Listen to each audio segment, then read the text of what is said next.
Om Doni dan Pak Yosef dan teman-teman semua, izinkan saya memaparkan terkait dengan embrio disertasi saya.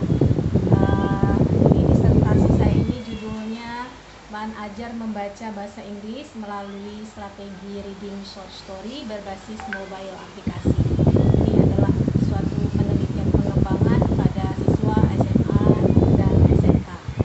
Nah, untuk menjawab landasan ontologisnya, di sini saya lebih memaparkan kepada latar belakangnya, kenapa saya melakukan penelitian terkait dengan judul penelitian ini. Nah, jadi saya sudah melakukan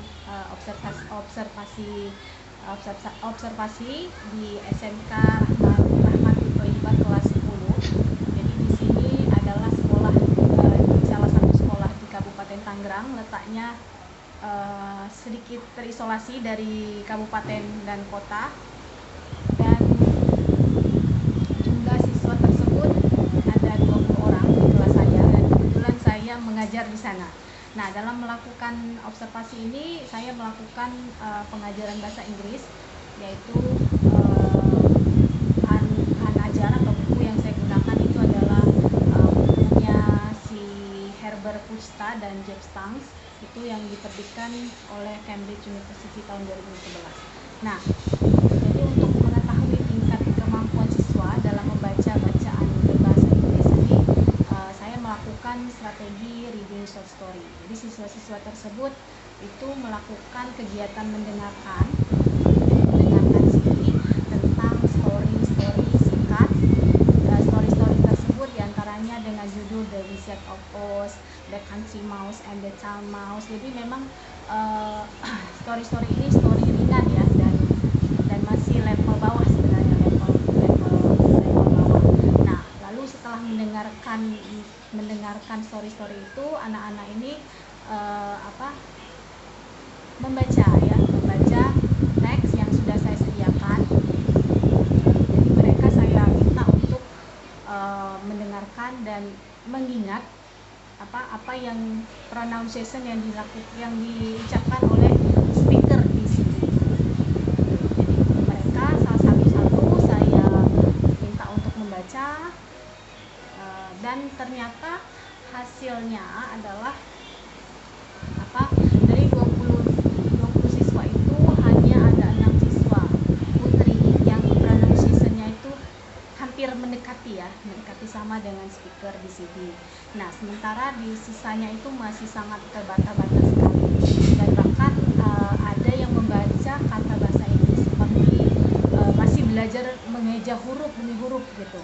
Dan sementara untuk yang mampu membaca atau membaca pemahaman ini atau reading comprehension-nya itu tidak ada gitu ya. Dan artinya dari 20 siswa tersebut tidak ada satupun yang paham story yang mereka dengarkan itu tentang apa ceritanya gitu. Dan berdasarkan lalu dari hasil pengajaran saya itu, dan saya melakukan wawancara kepada siswa, guru, dan kepala sekolah, dan hasil wawancara dari siswa itu memang ternyata siswa-siswa ini ketika di sekolah sebelumnya gitu, SD, SMP, mereka memang benar-benar tidak maksimal belajar bahasa Inggris, terutama ketika di sebelum SMP ya, mereka tidak melakukan les ataupun tidak ada bimbel tambahan mengenai pembelajaran bahasa Inggris gitu. Jadi ketika di SMA ya itu hasilnya gitu, masih sangat perlu dilakukan suatu inovasi gitu, pembelajaran yang maksimal untuk anak-anak. Nah, dan lalu selanjutnya lalu untuk menjawab hakikat semua variabel, di sini saya lebih menjelaskan tentang kajian teori dari variabel yang ada di penelitian saya. Yang pertama, saya menjelaskan tentang konsep pengembangan, hakikat penelitian pengembangan, lalu konsep pengembangan model, dan hakikat bahan ajar yang terdiri dari jenis-jenis bahan ajarnya, peran bahan ajarnya, lalu peran bahan ajar dalam pembelajarannya, dan selanjutnya adalah hakikat dibaca, reading bahasa Inggrisnya, lalu hakikat dari short story-nya, Dan yang terakhir adalah hakikat dari mobile aplikasinya. Nah, itu untuk menjawab landasan epistemologinya, landasan ontologisnya. Nah, selanjutnya adalah untuk landasan epistemologisnya saya lebih kepada metodologinya ya, paradigma dari penelitian ini yaitu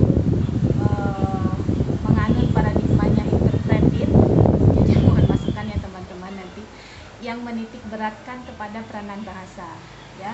Jadi interpretasi ini berada dalam pemahaman dalam ilmu sosial, dan pendekatan ini difokuskan pada sifat subjektif dari social world, dan saya rasa paradigma interpretif ini mendekati dalam penelitian terkait dengan penelitian saya. Nah, lalu pendekatan dalam penelitian saya ini adalah pendekatan mixed method, dan metode yang digunakan adalah metode pengembangan atau research and development yang mengadopsi teorinya dari Bourdieu dan yang memiliki 10 langkah pengembangan. Nah, lalu landasan aksiologisnya lebih kepada manfaat yang akan didapatkan setelah melakukan penelitian, atau produk yang akan dihasilkan dari penelitian ini berguna secara teoritis, yaitu yang pertama diharapkan dapat memperluas kajian teoritis dalam bidang pendidikan bahasa Inggris, lalu diharapkan bisa menjadi langkah awal penelitian pengembangan dalam mengembangkan bahan ajar membaca bahasa Inggris dan strategi reading short story berbasis mobile aplikasi yang dapat dipakai sebagai alat bantu media guru dan siswa. Lalu yang ketiga diharapkan dapat memberikan sumbangsi teoritis dalam pembelajaran pendidikan bahasa Inggris untuk siswa SMK, sehingga siswa itu dapat berprestasi dan tujuan pembelajaran tercapai dengan baik. Nah, lalu untuk manfaat praktisnya sebagai wadah untuk mengembangkan kemampuan guru pendidikan bahasa Inggris dalam melakukan pembelajaran reading sehingga dapat mengatasi masalah-masalah siswa dan guru di sekolah. Dan kedua, sebagai masukan dalam upaya meningkatkan mutu pendidikan terutama pada mata pelajaran pendidikan bahasa Inggris. Dan yang ketiga, sebagai masukan maupun inspirasi dan pengalaman bagi penulis dalam upaya mengembangkan lebih lanjut inovasi tentang bahan ajar bahasa Inggris berbasis mobile aplikasi atau lainnya dalam pendidikan bahasa Inggris di sekolah. Baik, itu saja Pak Yosef terkait ilmu yang disertai saya. Mohon masukannya teman-teman dan Prof dan Pak Romdoni. Terima kasih. Assalamualaikum warahmatullahi wabarakatuh. Waalaikumsalam warahmatullahi wabarakatuh.